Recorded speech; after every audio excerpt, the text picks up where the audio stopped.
Varicose veins is an extremely common condition, affecting approximately 1 in 3 people. Women are most commonly affected, and there is a strong hereditary factor.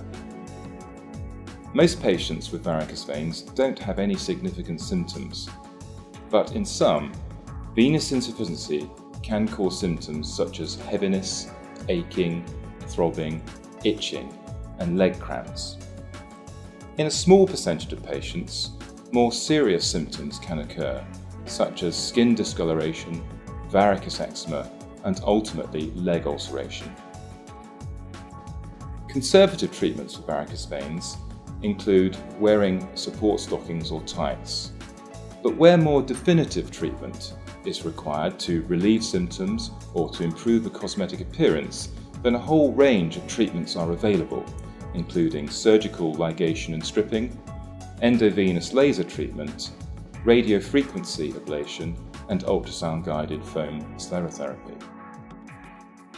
Ultrasound-guided foam sclerotherapy, in my experience, is one of the simplest and effective treatments.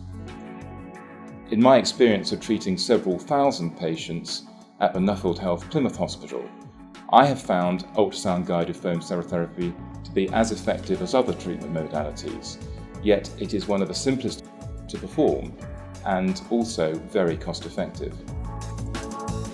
The great advantage of this treatment is that it is literally a walk-in, walk-out treatment with minimal discomfort during and after the procedure.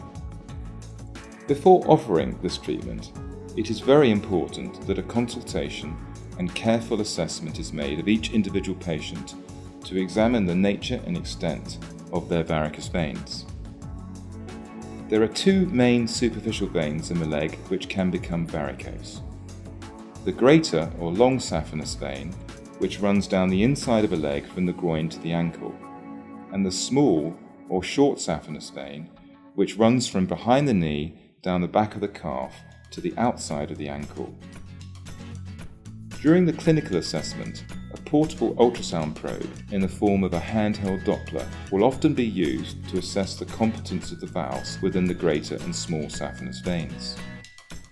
In addition, a more detailed assessment using a full duplex ultrasound scan should be performed before offering any treatment. In my experience, ultrasound-guided foam sclerotherapy has a very high success rate, with complete closure of the affected veins being achieved with a single treatment in over 90% of patients. The procedure involves the insertion of a catheter into the relevant veins using an ultrasound scanner to guide the placement of the catheter. Prior to inserting the catheter, a small amount of local anaesthetic is injected into the skin at the insertion site so that no pain is felt. Sometimes more than one catheter is inserted, depending on which veins are affected. In addition, small needle catheters, or so-called butterflies, may be inserted into some of the larger varicosities. To facilitate the insertion of the catheter and needles, this part of the procedure is performed with the legs tilted down, which causes distension of the relevant veins, making it easier to insert the catheter. Subsequently, the legs are tilted up, which collapses the veins. Injecting foam into small collapsed veins enhances its effect. The foam is prepared by forcibly mixing the liquid sclerosant drug with a gas. The majority of centres use air for this purpose. Our own research has shown carbon dioxide foam to be more effective than using foam made with air. Different concentrations and volumes of foam are injected depending on the size and position of the veins being treated. The veins are massaged to ensure even spread of the foam up and down the leg, and this process is monitored by ultrasound scanning performed during the procedure.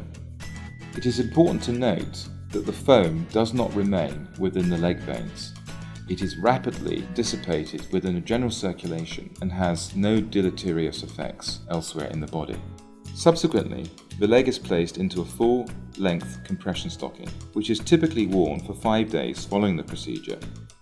We encourage our patients to exercise as much as possible, and normal daily activities are maintained.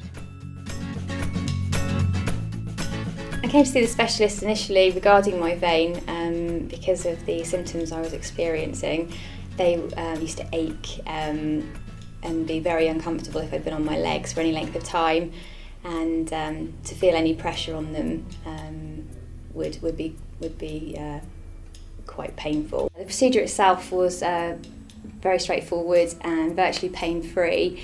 Almost immediately after I'd removed the stocking, which I wore for 5 days after, could see that the vein had shrunk in size quite dramatically, which was fantastic. There was a little knotting and a little sort of shading over the veins, which did fade quite rapidly over the next couple of weeks.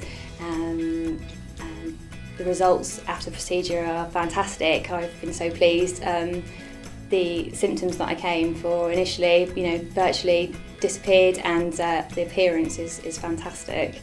I'd highly recommend it to anyone who is thinking about having the procedure.